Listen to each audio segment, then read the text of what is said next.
Welcome to Season 4 of Inflammation Nation. My name is Tara Regan.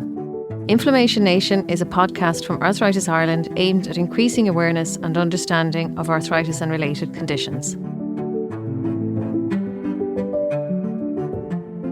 I'm delighted to introduce Dr Joan Ní Gabhann-Dromgoole and Gráinne Tynan here today for our podcast interview. Joan and Gráinne are here to discuss Sjögren's disease. Dr Joan Ní Gabhann-Dromgoole is an RCSI lecturer in ophthalmology and immunology and has published extensively in the area of immunology-related research.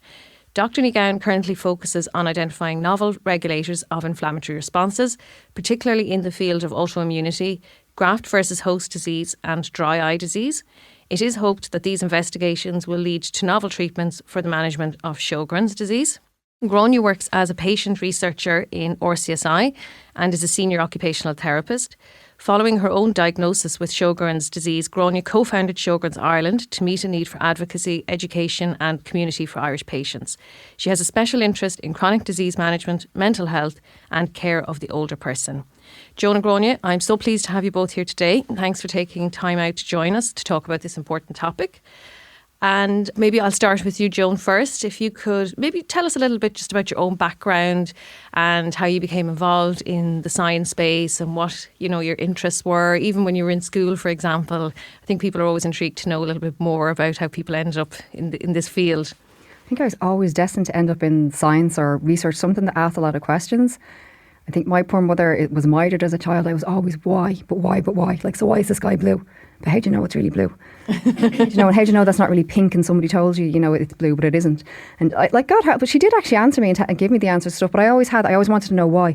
Like, why sometimes can you blink yourself and other times it happens by itself, or when you breathe. And so I was always, I think, interested in that side of things.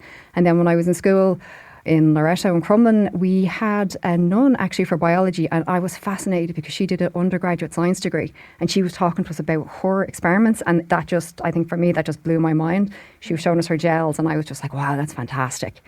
Then I went off and I did an undergraduate science degree myself in what used to be DIT Kevin Street, and I loved it. I did 3 years in biochemistry, then I did the honours degree, and after 5.5 years decided I never want to do biochemistry again, ever. And that's nothing wrong with biochemistry, but I just really got interested in immunology. And it was around how, if we understand how the body works in health, how we can intervene in disease.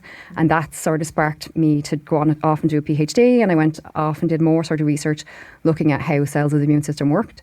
And then I sort of ended up in RCSI, and I've been there for about 16 years working on different projects, but it's all kind of been based on understanding the cells or the processes or what sort of underpinning how our immune system works normally in health, and then what happens in the disease. And if we can pinpoint where the problem is, then we can look for new sort of targets. Mm-hmm. And that's kind of, I think that's sort of, I just seamlessly segued in from a child who asked too many questions into an hour researcher who gets paid to ask them.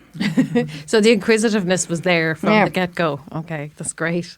And then Gráinne, maybe you can just tell us a little bit more about, your background as well. And obviously, I know you're a senior occupational therapist. Maybe you can tell us a little bit about that and then how you became involved as a patient researcher in RCSI as well. Yeah, thanks so much for having us. So I studied occupational therapy in Trinity and then worked for 15 years in various settings, including hospitals and primary care in the community.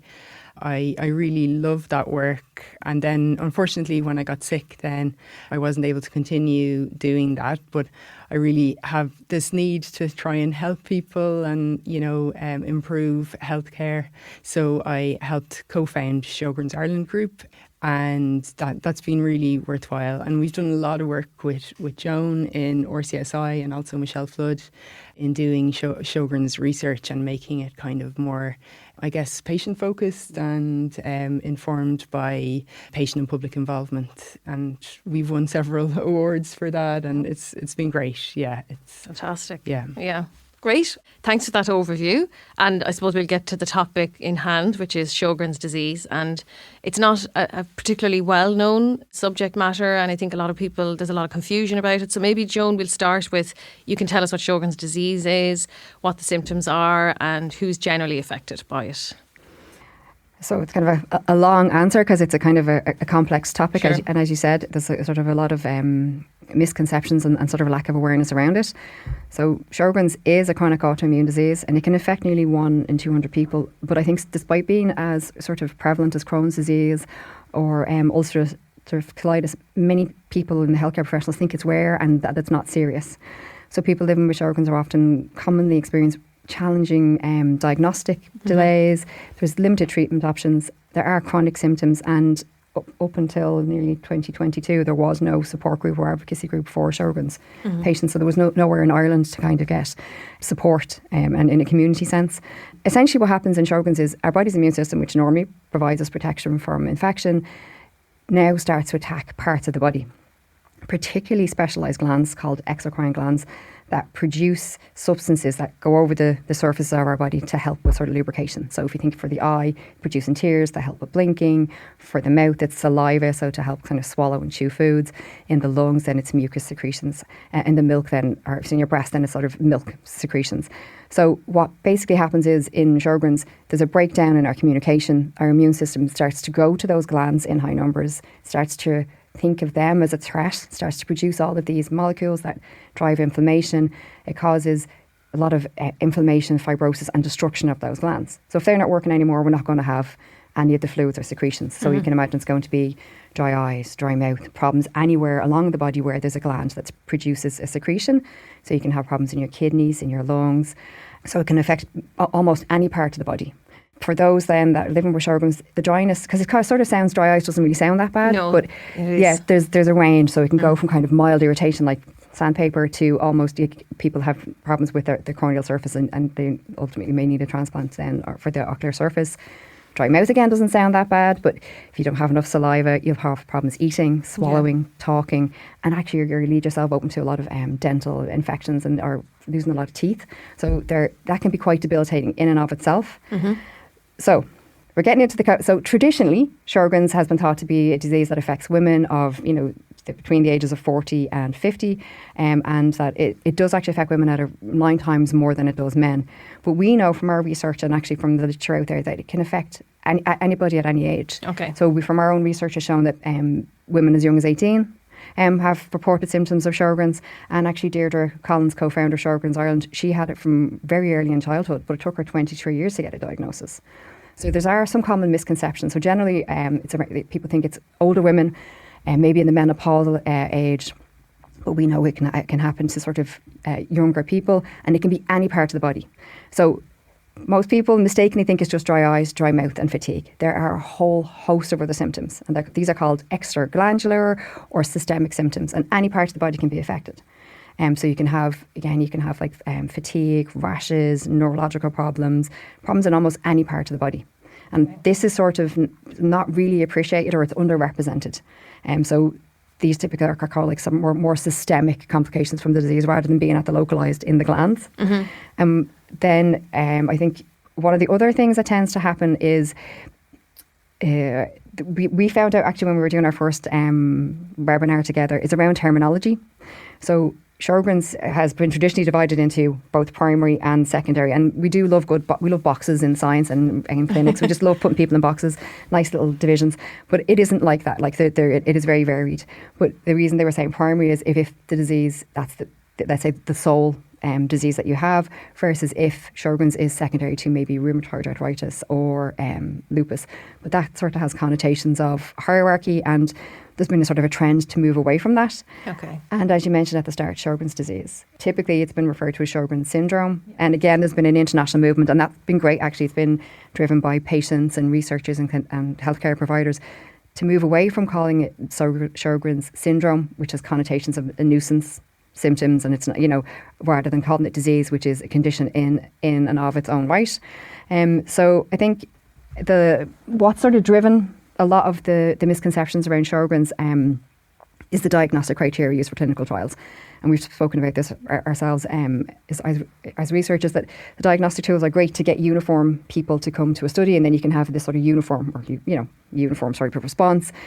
But so that means, though, for Sjögren's, when people have different types of disease, different types of presentations, they're not being included in those studies. And they're actually, because those diagnostic criteria, or because those clinical trial criteria have been used as diagnostic criteria, they're being inappropriately sort of told they don't have Sjögren's. But they actually, they in all reality probably do. And this is complicated. And the last one I'll get to is patients who don't have autoantibodies. So one of the diagnostic criteria is having these presence of autoantibodies. But a lot of patients actually don't have these autoantibodies, so they're seronegative. Yeah. So again, these patients would not be getting a diagnosis of Sjögren's. Well, they would have very many of the symptoms, signs and symptoms of it. So they by right should be getting a diagnosis of Sjögren's and getting the treatment that goes along with that. So I think overall it is a chronic systemic disease. It's actually more prevalent than we think, and there's a lot of lack of awareness around the systemic component. So essentially, anybody at any age, women 9 times more than men, and there's a lot of inflammation and kind of end organ exocrine gland damage, which are kind of the prevalent features of it. Okay, and it is, relatively common in that 1 in 200 people. That is quite a high number. It is quite high, yeah, and I think it's often mistaken as a rare disease. Yes. Yeah, but it's actually more prevalent than people think. Okay, yeah. Okay, so Gráinne, obviously you live with Sjögren's disease, so maybe you can tell us a little bit more about, your journey with it, from diagnosis and, when the symptoms started and how you came to a diagnosis, how that all took place and came about. Yeah, so my Sjögren's story starts about 8 years ago when I had glandular fever and afterwards developed debilitating fatigue and pain. I was initially diagnosed with chronic fatigue syndrome, and I was told there was no real treatment, only rest. But 2 years later, I was, to be honest, feeling worse than ever.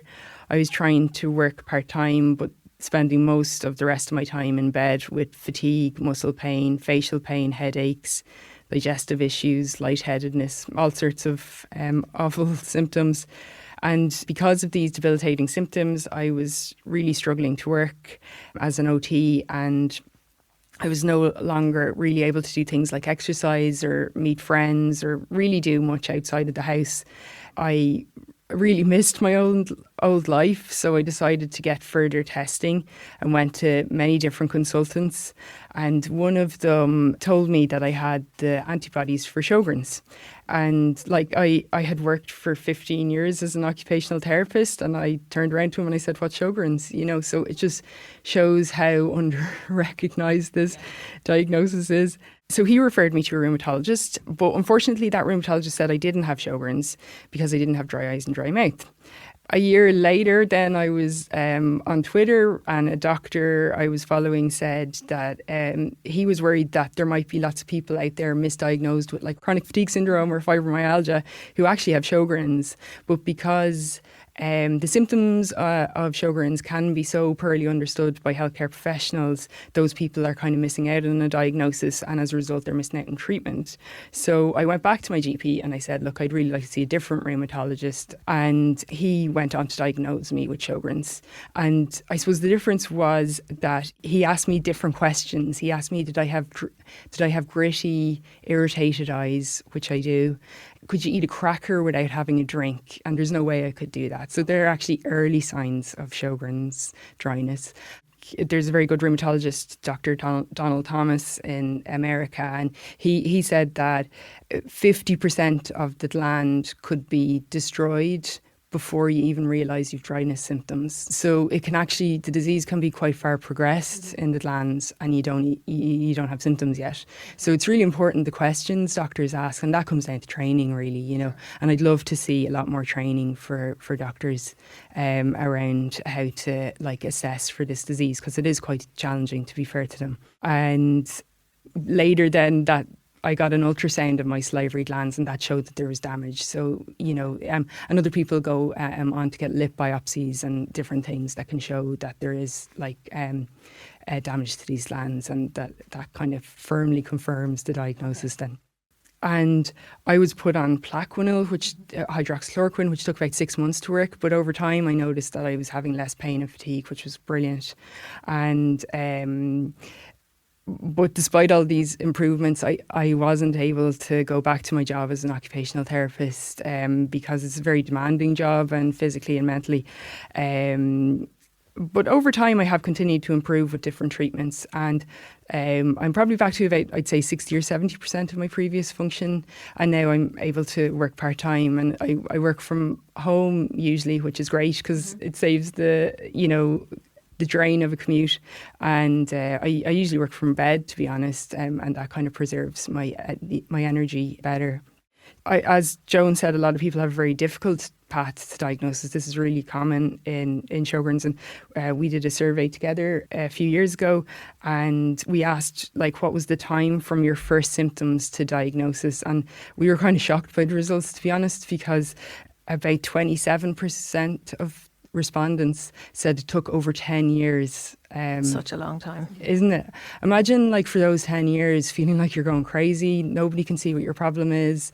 Is it all in my head? Like that's something that comes up in patient support groups all the time, you know. And absolutely. I suppose you nearly feel like you're going crazy, like, you know, and then to finally get the diagnosis is just like almost like a blessing, you know, that you feel like somebody's seeing what I'm going through here, and then you can find community and all that kind of thing. So we'd love to see in the future people get a diagnosis quicker. Sure. There's a great website if people are struggling with the diagnostic process, Sjøgrens Advocate by Dr. Sarah Schaefer. She's a lot of good resources, particularly on the experience of people who are seronegative or they don't have the antibodies, which is about 40% of Sjøgrens patients don't have the antibodies. Yeah. Right. I mean, it is, and it's one thing to get the diagnosis, but then you have to get treatment for it, and you have to get to a point where you're able to live with your disease and manage it. So it's a very long process. And it sounds like yours was relatively shorter, but you had to really push for that, and probably because you were working in the health space already, you might have had more of an insight into that and how to advocate, whereas somebody else may not be in that position. And I was really lucky. I had private health insurance, so I was able to get all these consultants to take a look at me, you know. So there's loads of problems that people face that need to be addressed. Yeah. Absolutely. And I'm just thinking, because obviously there's the dental issues, you'll have to see an ophthalmologist. So people will end up probably going to see different experts, and they're not necessarily joined up. So they're not necessarily going to make the correlation between the different disciplines. No, and that's it. And then they don't talk to each other. So we were saying this like from the very beginning, there is no centre for excellence, or there are no like Sjøgrens experts or, you know, per se. So you're hoping that the person you go to has an interest. So each specialty. And it is an expense because you have to go see different specialists like that. There is no joined up thinking because they don't talk to each other. Yeah. And there's no track record because we don't have those electronic records. That would be wonderful. Absolutely. And then what happens is patients end up having to key work their own case, which is a huge burden. And they're trying to liaise between all these doctors. And it's, hopefully in the future we'll have, proper multidisciplinary teams with the relevant specialists who can work together. Yeah. And what strikes me as well is that you're not even well when you're trying to do all of this. You're actually, you're in a situation where you need to be looked after, spending time and energy and resources trying to get to the bottom of this. So it sounds like a very challenging journey. Yeah, that's exactly it. Yeah. And I think all that time when you're not being diagnosed, there's damage being done to the glands, like you were saying, and that's irreversible. So you want to get in there earlier. So earlier diagnosis would mean intervening earlier with treatments and hopefully have better outcomes for patients. So it's obviously has a big physical and mental toll, but also has the other side of it as well, that you can't undo that damage. Yeah. Okay. And obviously I think when patients are involved in research then, and you're empowering people to be advocates for their own health, I think that really has increased awareness, and then obviously that will lead to greater funding for research. So it does all kind of come full circle, I think, when people have a better understanding and there's more collaboration across research. Yeah, you definitely need collaboration. So I've been working in Sjøgrens sort of research for about 10 years. So I've been hearing those stories because we did molecular investigations. So we were trying to find markers in the blood that would be indicative of to help with diagnosis of Sjøgrens. But we also did quality of life questionnaires where we asked people about the impact of Sjøgrens on their daily life. And like we've sort of published in that there's a big impact on health related and vision related quality of life. And actually what we found is you have to talk to the patients because their patient reported outcome doesn't actually align with what you're seeing clinically.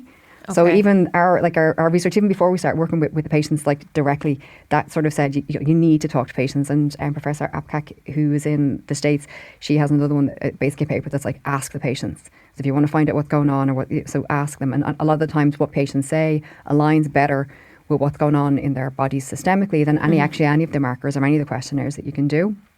And I think hearing those stories, you couldn't help but feel you wanted to do something. Sure. And I think that's what spurred me anyway to sort of want to have patients involved in what we do. And that's kind of, I think in and around the same time, like the public patient involvement sort of movement came around. I think if people, so it's about involving public and patient in your research. But like it is slightly terrifying as a researcher, as a scientist, because you don't normally, there's normally a division between you and patients, and it's normally the clinicians or the healthcare professionals in our team that would do that. So it is kind of scary, and you're like, should it be me? Would it, but then you just dive in, and I would tell anyone who's interested in reaching out to patients, just, take that leap, take that plunge, and you'll never look back, because it really does. And it sounds twee, and I say this all the time, you can tell when you've had multiple voices or when you've had the patient perspective in the stuff that you do, because it resonates differently, and you can feel their voice come through it, and actually resonates then with the public and the patients, and stuff that we've presented, it hits differently, and it lands with people because they can see that it's been written in a certain way or presented a certain way, and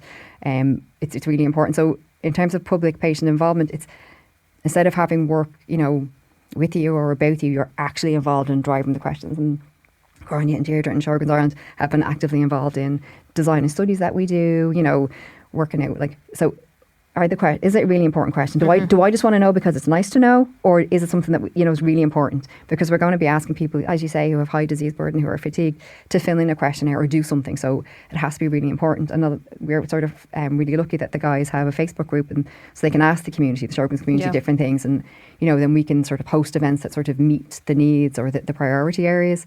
I think what Deirdre says is PPI is moving away from people being data points to actively being involved and driving the questions and leading. And for me, it's been transformative, because you can directly see the impact of stuff that you do. Yeah. So I might be well-intentioned, let's say, but now I know where I should be going, and that it will have the impact that I want it to have. Oh. And it's great. And then hopefully for funders, if I can say, 80% of the Sjøgrens community told me this is something that we need to do, so I'm hoping it will sort of eventually, like you say, make the wheels turn and lead to funding. So for me, it's been transformative. And I can say recently we went to present a poster that we co-created at an international conference, and I remember ringing Gráinne afterwards because we won a prize, and I was like sitting in the crowd going, that sounds like a great poster. Oh, it's ours. And it was the first time they'd ever given a prize, and it was judged by the Dutch Patient Advocacy Group, and what they really liked about it was in the middle of the poster were all these, the list of 42 different disease symptoms. So it was really impactful. You could see all the symptoms beyond dry eye and dry mouth, and that really resonated. And also how we presented the data, because sometimes we didn't present it, let's say, the way you would see it in traditional journals. We presented it in a way that was easy to digest. And then having priority areas, also having our patients as co-authors, and all of those things. I was saying to everything you said, everything you did, everything you made us change, that's exactly what they picked up on. So it was fantastic. And actually even inclusion of some studies on mental health, they thought that was really, really good as well. And it was literally everything that came from those collaborations and those discussions. So I would say that, yes, it's important.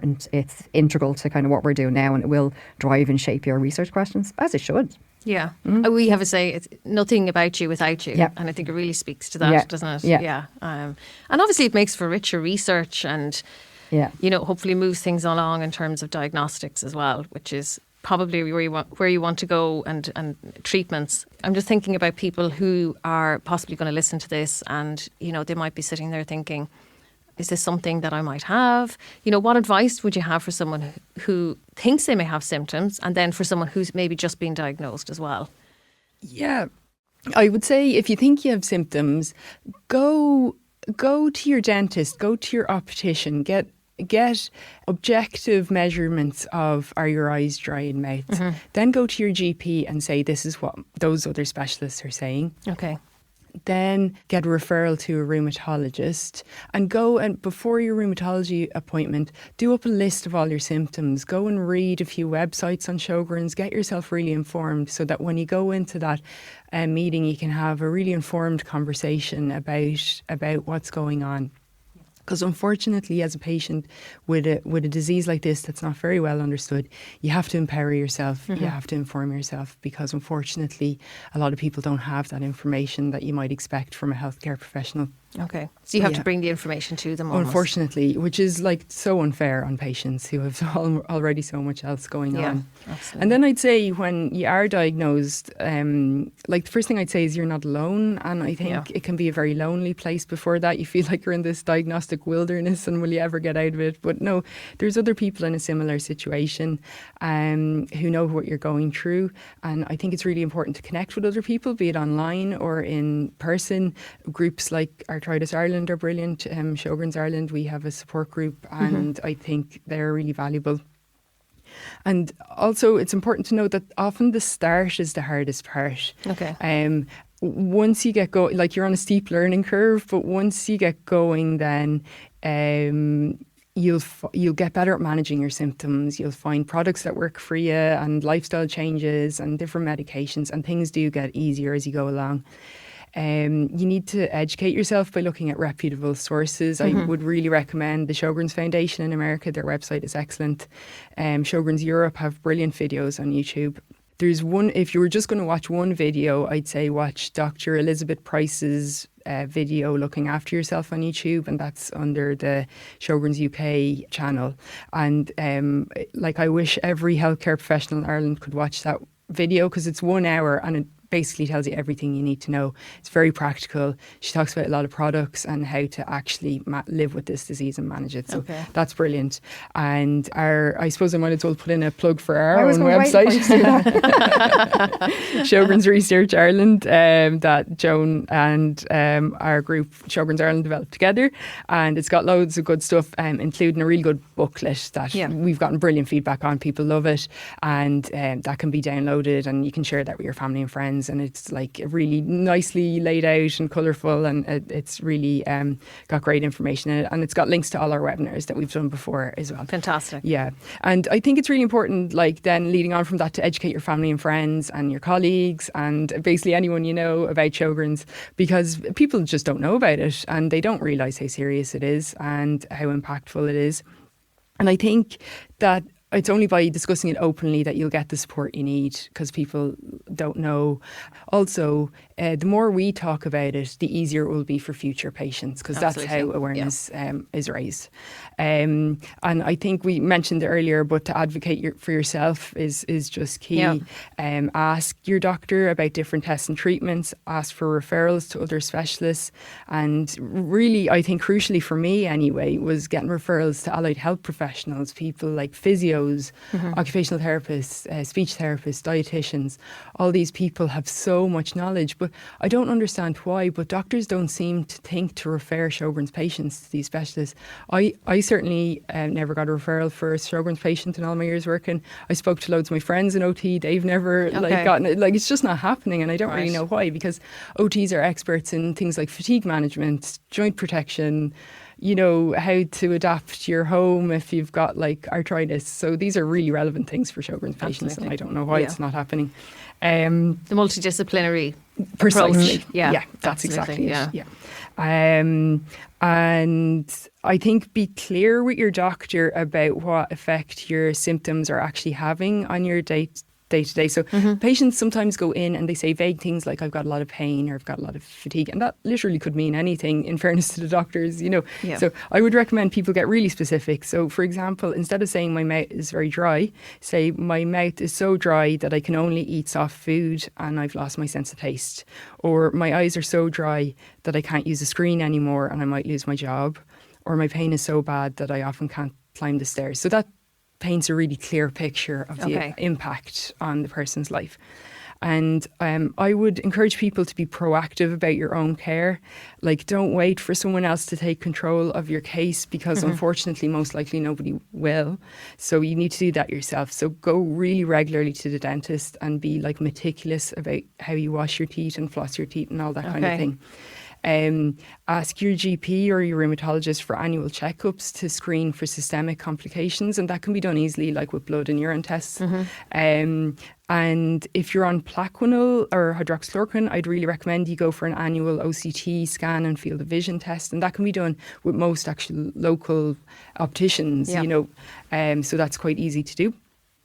And if you're planning to have a baby, I think it's really important that you talk to your doctor about how to best manage the risks of pregnancy complications with Sjøgrens. So you can have things, unfortunately, like congenital heart blocks that are associated with the Rho antibody that's associated with Sjøgrens.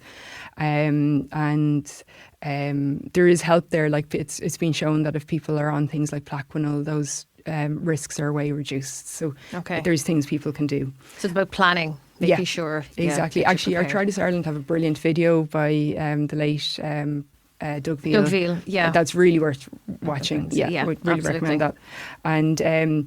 And then to be aware of symptoms of complications. So if you have a chronic cough, it's important to talk to your doctor about you might need a CT scan because you might have early signs of interstitial lung disease, which is associated with Sjøgrens.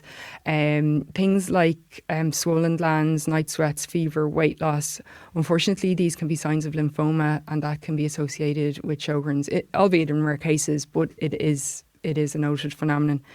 And lastly, in terms of advice to people newly diagnosed, I'd say be kind to yourself, look after your mental health. It's easy to get caught up in the shoulds and musts of what you should be doing. But you're sick, you need to prioritise your own health. A question I ask myself sometimes is, what advice would I give my best friend? And that's usually something really kind and understanding and whatever. And that's how we should be talking to ourselves. Be kind to yourself. Yeah. You're going through a very difficult time. Absolutely. It's challenging. Yeah. Okay. And just on that, I know that we talked about self-management before, and that's a really important component. And we do run self-management programs, which can be very helpful for somebody living with a condition such as Sjøgren's disease, to help people manage their condition and be advocates for themselves, but also to give them the skills to manage their condition going forward for better outcomes. So I think that's it's important that people use that opportunity. It's funny you say that, actually, because in our WhatsApp group, somebody was just recommending it the other day and saying that they had like the wonderful opportunity to live in a rural part of Ireland, and they got to connect with other people who have rheumatic conditions, and they find that really supportive. Yeah. I think you find commonalities. Yeah. Because it is such a challenging space to be in. Okay, and then Joan, I suppose I'll go back to you then, just in terms of the research. And are there any promising recent findings in Sjøgren's disease research? And, how would you see those findings translating into practical treatments or therapies going forward? I have to say, in the past, the clinical trials haven't been that successful. And typically it was what they sort of picked up as their endpoint. And endpoints are generally what researchers decide is a measure to show that the drug that they're using has worked. So it could be an improvement in pain or fatigue, or maybe it was something systemic. They were looking at protein in the blood. And generally what's been happening is they might have not met their endpoint, but it actually might have been good. There might have been actually benefit for the patients. So since 2020, there's been a lot of different advances, but a lot of things they're going back now to look at those studies, which is great because that data is there, and to look at that through a different lens to see where the improvements are. So that's a really good one. And there are, as I mentioned, since about 2020, there's been a lot of different clinical trials going on that look actually really promising. And some of the changes that have led to them being promising are the change in the mindset about the type of participants that can be included in there, and also how we sort of look sort of globally at the population and community and sort of group people together. That'll make more sense in a minute when I tell you about clusters. I'm obsessed with clusters, Gráinne already knows. So it's all, then as well, actually, about 5-10 years ago, there was the development of what these disease indexes. And one of them looks at kind of different parts of the body. It's like there's 12 different domains, and you get a score, and you have your positive for your autoantibodies. And if you use that index and as well the patient-reported index, you can sort of, if different studies use them, we can compare and contrast across different studies. So that's really good, because now I can see maybe my study wasn't, but yours was, and maybe if we could do something together. So looking at maybe dual drug treatments, or using things together. So that's sort of good as well. And what else did I want to say? Oh, yeah, I was saying about they're including different people. So what we were saying, like, if you look at Sjøgren's patients, there are some patients who mainly, let's say, would have what they're calling the Zika symptoms. So that's generally referred to as dry eye, dry mouth and fatigue. Some patients predominantly have that. Some patients would predominantly have maybe more sort of systemic inflammation. So away from the glands, maybe a lot of joint pain, fatigue, different types. So that would be called systemic. And then you have some that have both of it together. So this is just broad. So then you'd have higher or lower disease activity. So what they've done is they've done a thing with it's called clustering, where you're grouping people who have similar characteristics together. So think of it if you have a bag of buttons, right? All different colours, all different shapes and sizes, and you're wanting to sort them. So you maybe put all the red ones together and all the green ones. So it's that kind of what the clustering is. So you're putting together patients who have similar characteristics. Now, there might be you might end up with 3 different cohorts that are very different from each other, but within that then they're quite similar.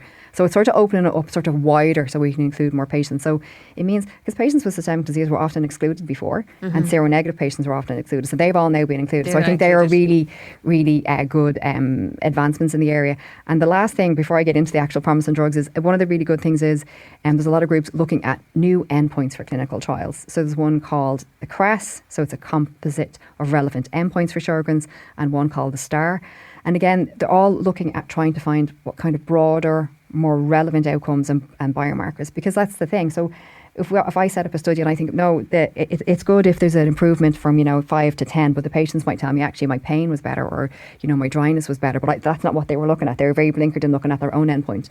So this is sort of moving away, taking on board patients' sort of perspectives and sort of broadening out what we've considered the endpoints to be. So I think they're all like kind of positive movements in the field. And in terms of different types of drugs, there are ones that are looking at, so we would term them like biologics. Yeah. So they're going to target like a biological process in the body. And like I was saying to you, it speaks to me because I'm obsessed. If you know what the body does in health, then it's getting back to what it does in disease. There's 2 new therapies, and they target what's called the CD40 ligand pathway, right? So think of that as, it's basically a communication channel between 2 different bits of the immune system. Okay. So we have our T cells, which are kind of like the managers or organisers of our immune response, and our B cells, which are the workers. So they're the ones who make the antibodies to help with infection. So normally what happens is the B cells have a switch on them. They have the CD40 switch, and the T cells will come over and press that switch with the CD40 ligand, and that activates your immune system. So it gives it power and turns it on. And that's great normally, because then we have our B cells are making antibodies, which we want, and there's inflammation happening, which we also want.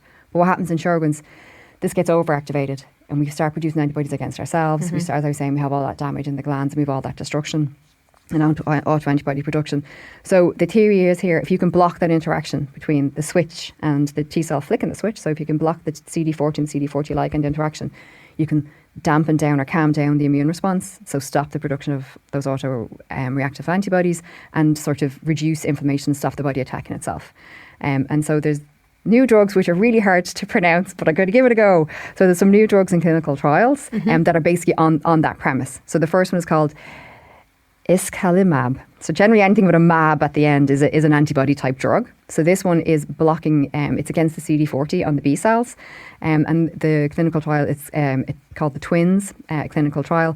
And it's testing this iscalimab in 2 different patient cohorts. So patients with higher and lower disease activity. And actually what they found is in patients who had more severe disease symptoms, the drug had clear benefits. And even patients with milder symptoms, it showed some sort of effect on the patients. So it suggests that it might work better for people who had more active or more severe disease. Okay. So that's promising, but it's still early days. So then if we look at the other side of the coin, again, another drug that's hard to pronounce.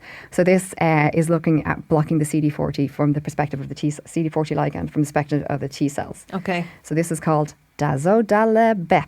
Dazodalibep. Say that 3 times fast. So this is the research out on this is fairly new as well. And again, they've shown that if you treat patients with this drug, that you can see a significant improvement in a patient-reported index, which looks at pain, dryness, and fatigue. And it works best for patients with low disease activity and high symptom burden. And again, with a lot of these ones, I will say it's early days, so there's more to be done, but it is promising that they're seeing actually such sort of promising outcomes from these trials.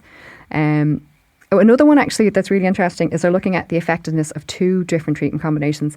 So previously, a lot of the drugs for Sjøgrens would have come from or been informed from other autoimmune conditions like lupus on RA, and even the ones for the ocular surface, they sort of take things that work systemically and pop them on the eyeball, and then they wonder why they don't work because they're not specific for that condition. Yeah. So, I mean, while Sjøgrens is the same, it's very, very different. So, the different drugs have not worked or have actually probably even made the condition worse. So one of the new clinical trials are looking at combinations of drugs, and it's hydroxychloroquine and mycophenolate, or hydroxychloroquine and leflunomide. And again, this is a study, so it's 2 different drug combinations. And again, we're looking at patients who have different levels of disease activity. And like these drugs are to sort of dampen down the immune response. They've typically been used in places following organ transplants, so they're immunosuppressive. So it's to look at them here in the context of Sjøgrens. Now the trials are ongoing, but it is showing promising results that they are sort of they can see benefits for patients with the different sort of disease activities. So there's a lot of interesting ones. I might stop on this one here. This is another antibody one again, and this is called anifrolumab, and this actually targets what's called the interferon receptor. Now, for patients with lupus and Sjögren's and a lot of chronic autoimmune conditions, patients in their blood can have high levels of interferons, and they drive inflammation. And normally we want them because they're really good if you get infected with a virus, because it activates our immune cells and it drives all that stuff and helps clear up the virus. But in the context of autoimmunity, too high levels of it, so it sort of activates all our cells. It's sort of breaking down that tolerance and sort of drives that onto antibody production. So if you can block that, it's like putting the brakes on or calming things down. So if you introduce that antibody, we're trying to stop the inflammation, reduce the damage. And again, they've seen that it actually, they've been specifically looking at dryness, fatigue, and kind of sort of other disease symptoms. And kind of like with the other ones as well, it's really important to look to make sure it's safe and doesn't cause too many side effects. So that's part of it as well. So it does seem, early studies show that it is well tolerated, and they are seeing beneficial sort of responses in terms of disease symptoms. So it does look promising, but again, it is early days. Okay, but very exciting. It is very exciting, and there's some other ones that are really, really exciting beyond kind of, let's say, drugs. There's different types of strategies. So there's stem cell therapies. So they're really interesting because the stem cells and things that they secrete out of themselves or produce are known already to be anti-inflammatory, so they can dampen down. So there's a whole load of studies looking at injecting those cells in, or looking at the little particles that they produce, and so it's actually really an extensive area, but it's sort of new, I suppose, newer in the context of looking at Sjøgrens. So you can get those stem cells from any part of your body. So some people, you can get them from your nose, you can get them from adipose tissue, you can grow them out. So it's very interesting where they come from. It is fascinating where they come from.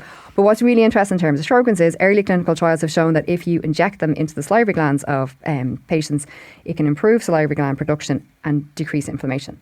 So that's showing really good promise. But again, I will say, I'm going to say for all of them, it's still early days. So it might be a while before we see that translated into anything. So I'm going to tell you another one, actually. This is one that Gráinne flagged with me. It's called CAR T cell therapies. Now, I teach the students in RCSI about this, but particularly in relation to how it works for cancers, because there's a lot of use of this particular mechanism to treat cancer therapies. So I'm going to try and explain to you what CAR T cells are. So normally, our T cells have receptors that recognise bacteria, virus or fungus, or they recognise little proteins. So if you think of a cancer cell that might be expressing something that's different from the rest of our body, then they'll go and they'll gobble up that cell and we'll stop having malignancies. But sometimes cancer cells have very low levels of expression of something that's different from some non-self proteins, or sometimes they hide those ones because they don't want the immune system to see them. But with this CAR T cell therapy, we'll take blood from an individual, we'll take out their T cells, and they'll engineer in the lab a brand new receptor which they can put onto that T cell, send it back in. So it's specifically targeted for a cell type or a particular type of protein or switch on a cell. Incredible. Yes, it's fascinating, and it's sort of because of the way it's designed, it doesn't need all those other things that cells normally need, which is, they need to work with each other, talk to each other, get help, get co-stimulation. It doesn't need any of those things. So it's going in, it's active, and it's like literally going directly to where it's meant to go and having a great effect. And they've been looked at it in terms of prostate cancer, and they've looked at it in terms of melanoma. And actually, the reason why we were chatting about it, myself and Gráinne had flagged with me, it's actually been looked at in the context of lupus. So they're looking at sending the CAR T cells back in. So take the T cells from the patients, send them back in, but they're specifically getting to target B cells. And for lupus, a lot of the disease pathology or a lot is B cell mediated because it's been driven by the autoantibodies. So if you can get rid of the B cells, then you're going to have improvements, and actually that's what they've seen. and they've seen remission as well. Now, again, these are early days of those studies, and they started to look at it in Sjøgrens as well. And again, they have seen some promising things there. Okay. So we might see more of that coming down the line. And the last one I'll say is artificial intelligence and machine learning, mostly because I'm obsessed with it. It's the kind of the new thing that's going to help with precision medicine, because we're all generating lots and lots of data. So it's kind of this thing that will help us look at it and sort of get the most out of it. And like I was saying, when we were trying to group people or cluster them, it's actually using artificial intelligence and machine learning, because you can put in all your different measures. So I could put in all the markers from the blood, or the responses from the questionnaires, and I could put in treatment responses, and you just put all this information in, and it will hopefully be able to help you with help the new diagnostics or prognostics. So it has been used to sort of look at salivary gland biopsies, because what happens is the cells go there, and if you're looking for the presence of immune cells, and you can grade them, you can have a score, you can have a focus score, and actually it's been really, really good as a support for diagnosis, grading with artificial intelligence. And I guess the whole thing is to ultimately end up having diagnostics and prognostics. I'm obsessed with it because that's what I want to do as well. So I think clustering and AI are phenomenal. And ultimately all of what these things are going to lead to is we're going to have precision medicine or targeted therapies. And that's where a lot of sort of research is going. It's not the individualized. Yeah. So it's not one size fits all anymore. Yeah. And what might work for me might not work for you. So we're going to, hopefully we'll look at you. Now, I don't put you in a box, but globally you might have some traits that certain drugs would work better for you, or certain biologics, and that's where the personalised medicine comes in. And I think the implications are now that patients who had systemic disease or seronegative can now be included, and that's phenomenal, because before then, they just weren't included in studies. So the drugs might work, let's say, for patients who have a certain type of symptom characteristic, but they wouldn't be beneficial for us. So that, to me, that's a really positive benefit. So I think ultimately all of these together are going to lead to better treatments. The things that I'm obsessed with: diagnostics, prognostics, and therapeutics. Gráinne, that's my mantra. It sounds like a really exciting space to be in, though, at the moment. I think so. Yeah, there's a lot happening. It does seem to be that the doors are opening, and that there seems to be an interest in it. And I know from being at one of the international symposiums, which is the first conference I've been at, where I saw patients actually being speakers, getting up and talking, and seeing that relationship with clinicians. It's all about sharing ideas. It's all about working together, and it's all about sort of working together to achieve the goal. So I think it is an exciting space. Yeah. Okay. Well, it really does sound like it's one of those spaces where there's going to be a huge amount of development in the coming years. Hopefully will, because they're all sort of they look promising. So fingers crossed. Yeah. So, Gráinne, one other thing I suppose that has occurred to me when I've been looking at Sjøgrens disease is that a lot of women in their middle years tend to, the onset of the symptoms occurs. And I wonder, is there a lot of overlap with menopausal symptoms, and is it under-recognised because of that? Yeah, that's exactly it. So kind of main time of onset for Sjögren symptoms is in your 40s and 50s. Mm-hmm. So around that time, people might also be in perimenopause. So unfortunately, a symptom of menopause can be dryness and aches and pains and all these things. So there's a lot of people actually have Sjøgrens, but they're being treated for menopause. So it's been missed, yeah. And I think with dryness, you don't miss the water until the well runs dry. It's very true, because all these bodily fluids are multifunctional. Mm-hmm. Without them lubricating and protecting the different body parts, you get infections. Mm-hmm. Decay, injuries, severe pain, things like difficulty swallowing, problems with sex if you've got vaginal dryness. Yeah.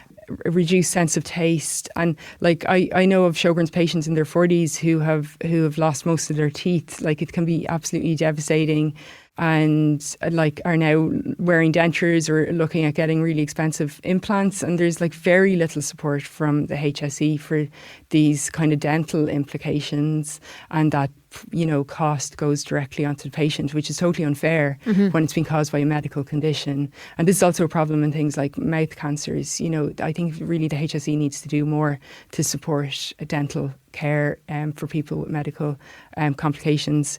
And in extreme cases, people with dry eye can end up with vision loss because their corneal surface is so damaged. Dryness can also affect like the nose, the skin, digestive tract, sexual organs, as I said. These symptoms can be painful, very embarrassing, and can have a devastating effect on people's quality of life. But there is treatment. There is, and that's the important thing, that like you talk to your doctor, there's lubricants, there's drops, there's gels, there's all these things. And if you ask your doctor to try and put those products that are mostly over the counter onto your prescription, then they might be able to be covered by the drugs payment scheme. But there's not enough things covered on the drugs payment scheme, to be honest. And that's really important because they're seen in inverted commas as comfort products, but that's totally untrue for Sjøgrens. These They're are necessary. like necessary for people's quality of life. So I'd love to see in the future those schemes being expanded so that people aren't paying out of pocket a lot of money, because like with Sjøgrens dry eye, you could be putting in drops like 40 times a day, and you think those little bottles, there's very little in them, and they're like 15-20 euro. So like that's really going to add up over the course of a year. Absolutely. Yeah. Okay. I'd just say really quickly that a lot of the products for different dryness, so dental, eye, vaginal dryness, are covered in our Sjøgrens information booklet. So it's a booklet for healthcare professionals and people who live with Sjøgrens, and there are sections on sort of each sort of organ, and in there are some products that might help with lubrication. So it is definitely worth a look, and that's on the Sjøgrens Research Ireland webpage. And as Gráinne said, it's free to download. On a final note, I mean, what are your hopes for the future? As someone who lives with Sjøgrens, what would you like to see in the future going forward? Yeah, like everything Joan said is very exciting, because like at the moment, the drugs we have do absolutely nothing for dryness, like because they're all repurposed drugs from other things.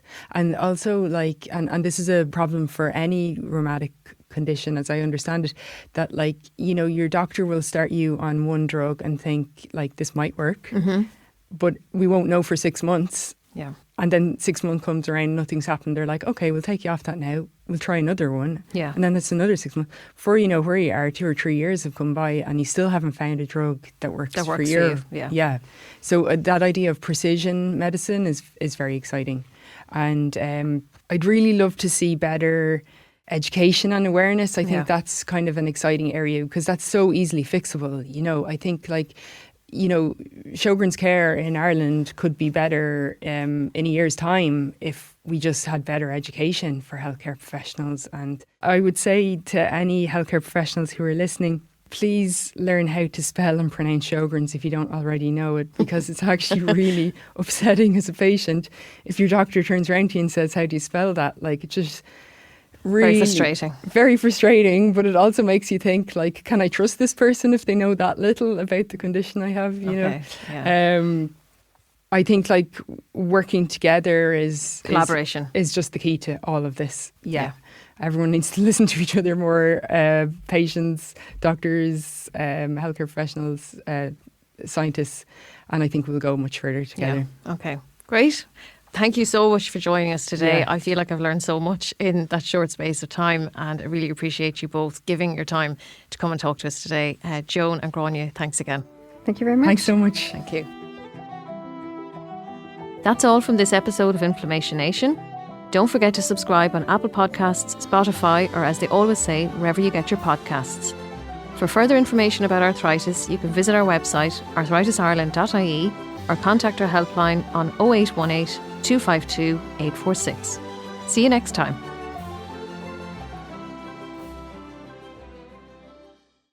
Inflammation Nation is supported by Pfizer and AbbVie.